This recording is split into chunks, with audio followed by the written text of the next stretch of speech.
विषयाकडं आपण बघत असताना बामसेफसारख्या संघटनेला या विषयावर एक विचारमंथन घ्यावं लागतंय आणि असं असताना समाज मात्र त्यावर कोणतीही ॲक्शन किंवा कोणतीही भूमिका घेताना आपल्याला दिसत नाही आहे.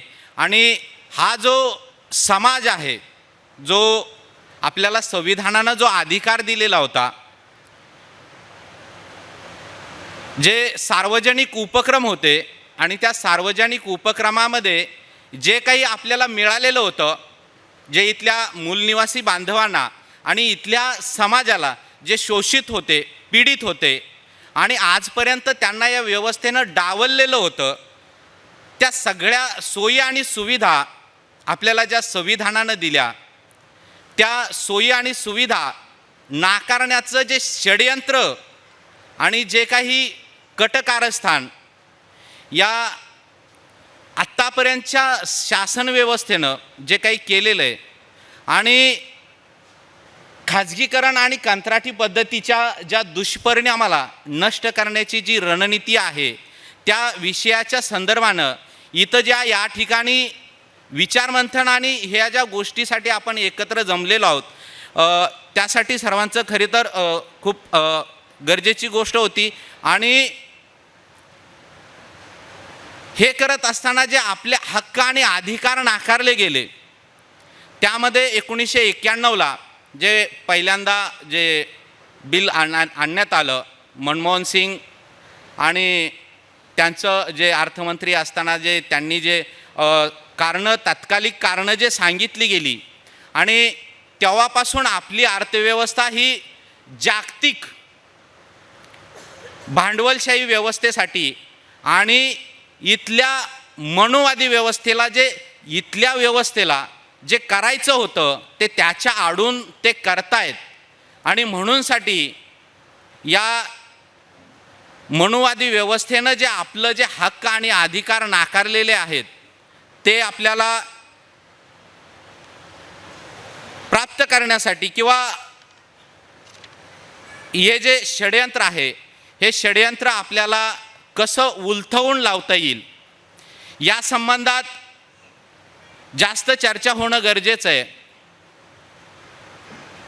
मित्रांनो, आपण विचार करतो की ही जी शासन व्यवस्था आहे ती कष्टकरी शेतकरी असतील, मजूर असतील, जे काही या व्यवस्थेमध्ये जे भरडले गेलेले आहेत, त्या व्यवस्थेमध्ये भरडले गेलेल्या लोकांच्या हक्क आणि अधिकाराची ज्या वेळेला वेळ येते आणि इथला सामान्य माणूस ज्या वेळेला इथली व्यवस्था उलथवून टाकण्याचं ज्या वेळेला मनामध्ये आणतो, विचार करतो, त्यावेळेला ही व्यवस्था नेमकी काय आहे आणि ह्या व्यवस्थेच्या संदर्भानं आपण विचार करत असताना पहिली गोष्ट, जे मतपेटीच्या माध्यमातून जे आपल्याला संविधानाच्या माध्यमातून 1950 पासून जो अधिकार मिळालेला आहे, त्या अधिकाराचा वापर आपण करतो का?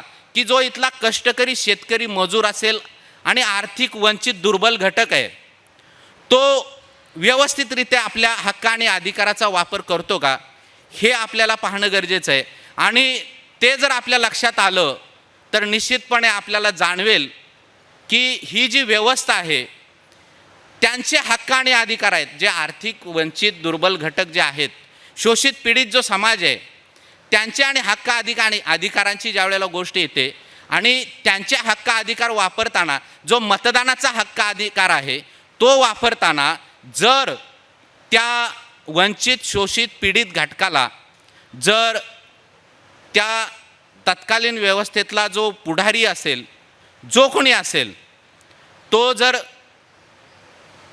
त्या व्यक्तीवर प्रभाव टाकत असेल आणि मतदान करत असताना जर त्याला आपलं मतदानाचं म्हणजे राजकीय जे स्वातंत्र्य आहे ते जर त्याला व्यवस्थितपणे वापरता येत नसेल, तर तो इथली जी राजकीय सत्ता असेल किंवा एकंदरीत त्याच्यासाठी जे कायदे करणारी जी व्यवस्था आहे, ती व्यवस्था जर त्याच्या मनात इच्छा असूनही, तो जर उलथवून टाकण्याची इच्छा असूनही जर तो अयशस्वी ठरत असेल, तर त्यावेळेला तो आपले हक्क आणि अधिकार योग्य पद्धतीने वापरतो का, हे खरं तर विचार करण्याची गरज आहे. आणि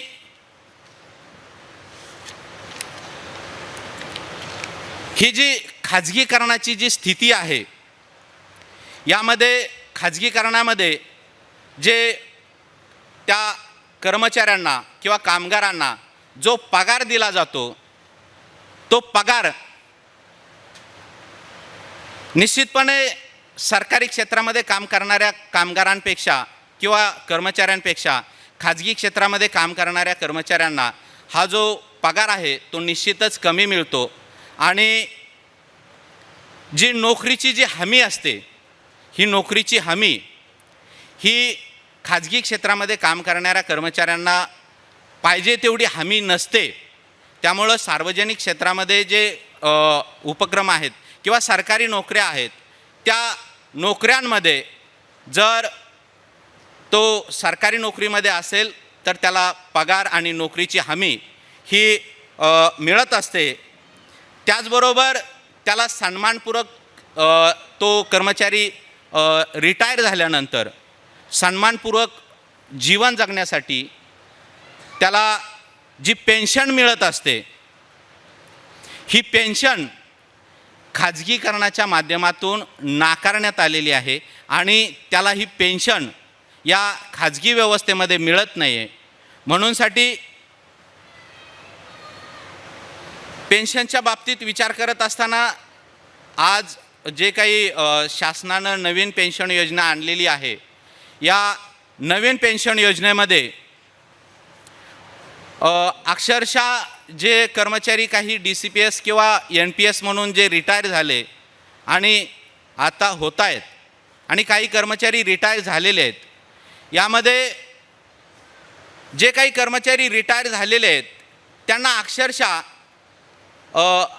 तुटपुंजी जी काही पेन्शन मिळते, म्हणजे त्यांच्या पगाराच्या ह्यानं जी कपात होते आणि त्या कपातीनंतर त्याला जी NPSच्या माध्यमातून किंवा DCPSच्या माध्यमातून कपात झालेल्या रकमेवर जी काही पेन्शन मिळते ती अतिशय अत्यल्प प्रमाणात मिळते. ती काही कर्मचाऱ्यांना 2 ते 2.5 हजार रुपयापर्यंत सध्या पेन्शन मिळते. आणि त्यामुळं खाजगी क्षेत्रामध्ये जे काम करणारे जे कर्मचारी आहेत त्या कर्मचाऱ्यांना अत्यल्प प्रमाणात पेन्शन मिळते. त्यामुळं खाजगीकरणामध्ये कामगारांची स्थिती ही अतिशय खालावलेली असते. त्यामुळं सरकारी कर्मचाऱ्यांचं सरकारी नोकरीची गरज आहे.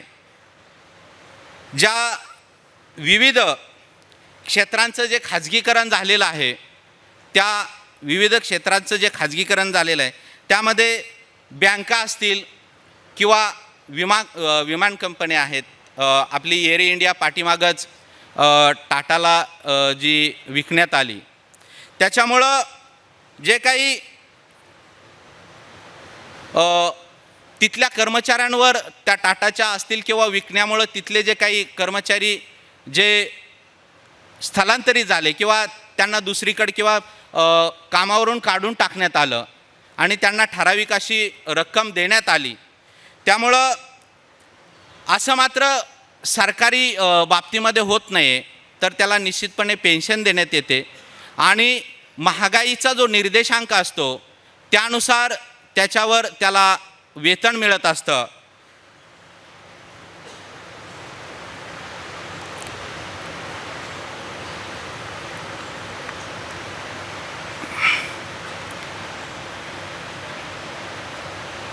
जी सरकारची जी कर्मचारी असतात त्यामध्ये शोषण थांबवण्यासाठी, जे कर्मचाऱ्यांचं शोषण थांबवण्यासाठी ही सरकारी नोकरी महत्त्वाची असते आणि सन्मानपूर्वक जीवन जगण्यासाठी त्याला सरकारी नोकरी अतिशय महत्त्वपूर्ण असते. खाजगीकरण आणि कंत्राटीकरण जे काही करण्यात आलेलं आहे ते आपल्या संविधानाला आणि संविधानातील तरतुदीला डावलून हे खाजगीकरण आणि कंत्राटीकरण करण्यात आलेलं आहे. कंत्राटीकरण जे काही करण्यात आलेलं आहे त्यामध्ये आज आपण बघतो शिक्षक असतील, त्याचबरोबर ग्रामसेवक असतील, आरोग्य कर्मचारी असतील, म्हणजे एकूणच क्लास 3 आणि क्लास 4चे जे कर्मचारी आहेत यामध्ये सर्वात जास्त प्रमाणात कंत्राटीकरण आपल्याला पाहायला मिळतं आहे. त्याचबरोबर आत्ताच एक केंद्र शासनानं जी एक योजना आणली जी आपल्या संरक्षण क्षेत्राच्या संदर्भानं होती आणि संरक्षण क्षेत्रामध्ये एक 4 वर्ष काम करून त्यांना नंतर रिटायरमेंट घ्यायची, म्हणजे थोडक्यात हे कॉन्ट्रॅक्ट बेस पद्धत आहे आणि कॉन्ट्रॅक्ट बेस पद्धतीवर तुम्ही जर देशाचं संरक्षणासारखी जर जबाबदारी त्या कॉन्ट्रॅक्ट बेस कर्मचाऱ्यांवर जर देणार असाल तर या देशाचं संरक्षण किंवा देशाचं जी काही हित आहे किंवा या देशातले जे नागरिक आहेत ते निश्चितपणे सुरक्षित असतील का, हा खरं तर महत्त्वाची आणि विचार करण्यासारखी गोष्ट आहे. जे की अग्निवीर होतं ना तेच हे खाजगी क्षेत्रामध्ये जे संरक्षण जे आहे खात्यामध्ये खाजगीकरण करण्यात आलेलं आहे ते अतिशय गंभीर बाब आहे. आणि या कॉन्ट्रॅक्ट बेस असेल किंवा खाजगीकरण असेल, या सगळ्या बाबतीमध्ये आपल्या देशातील प्रत्येक नागरिकाने एक राष्ट्रव्यापी उठाव करण्याची गरज आहे. खाजगीकरण आणि त्याचे जे परिणाम आहेत ते अतिशय भयानक आहेत आणि या खाजगीकरणामुळं खरं तर आपलं प्रतिनिधित्व नाकारण्यात आलेलं आहे. जे की इथले SC ST असतील आणि जे काही वंचित समाज असेल, OBC असेल, मायनॉरिटी असतील, यामुळं या कॉन्ट्रॅक्ट आणि खाजगी भरतीमुळं या ठिकाणचं आपलेलं असणारं जे प्रतिनिधित्व आहे ते प्रतिनिधित्व नाकारण्यात आलेलं आहे. आणि या प्रतिनिधित्व नाकारण्यामुळं आपले हक्क आणि अधिकार हे हिरावून घेण्यात आलेले आहेत आणि या विरोधात आपल्याला एक राष्ट्रव्यापी उठाव करण्याची गरज आहे. आणि तो उठाव करण्यासाठी आपल्या देशामध्ये जास्तीत जास्त या खाजगीकरणाविरोधात आणि कॉन्ट्रॅक्ट भरतीच्या विरोधात आपल्याला प्रबोधन करण्याची गरज आहे. आणि या प्रबोधनाशिवाय, लोकांचं प्रबोधन केल्याशिवाय आणि प्रत्येक नागरिकाला याची जाणीव करून दिल्याशिवाय आपल्याला या गोष्टीच्या विरोधात उठाव करताना येणार नाही. म्हणूनसाठी या खाजगीकरणाच्या विरोधात आणि कॉन्ट्रॅक्ट भरतीच्या विरोधात आपल्याला प्रबोधनाची अत्यंत आवश्यकता आहे. संविधानाने आपल्याला सन्मानपूर्वक जीवन जगण्यासाठी संरक्षण दिलेलं आहे, म्हणजे हे संरक्षण संविधानाने दिलेलं आहे. आणि या विरोधात, या खाजगीकरणाच्या विरोधात लढण्याची जी तरतूद आहे ती सुद्धा आपल्या संविधानामध्ये करण्यात आलेली आहे. यासाठी संविधान आपल्याकडे येणार नाही, संविधान स्वतःहून आपल्याकडे येणार नाही, तर संविधानातील मुद्दे घेऊन आपल्याला समाज जीवनात जावे लागेल आणि या खाजगीकरणाच्या विरोधात आणि कॉन्ट्रॅक्ट भरतीच्या विरोधात आपल्याला लढावं लागेल. आणि हा लढा आपल्याला स्वतःला लढावा लागेल. संविधानानुसार प्रत्येक नागरिकाला सन्मानपूर्वक जीवन जगण्याची संधी शासनाने नागरिकांना उपलब्ध करून दिली पाहिजे, हे आपल्याला संविधानातील तरतुदी सांगतं. सन्मानपूर्वक आपल्याला जीवन जगण्यासाठी शासनानं ज्या नागरिकांना, या देशाचे जे नागरिक आहेत त्या सर्व नागरिकांना संधी उपलब्ध करून देणं हे शासनाची जबाबदारी आहे.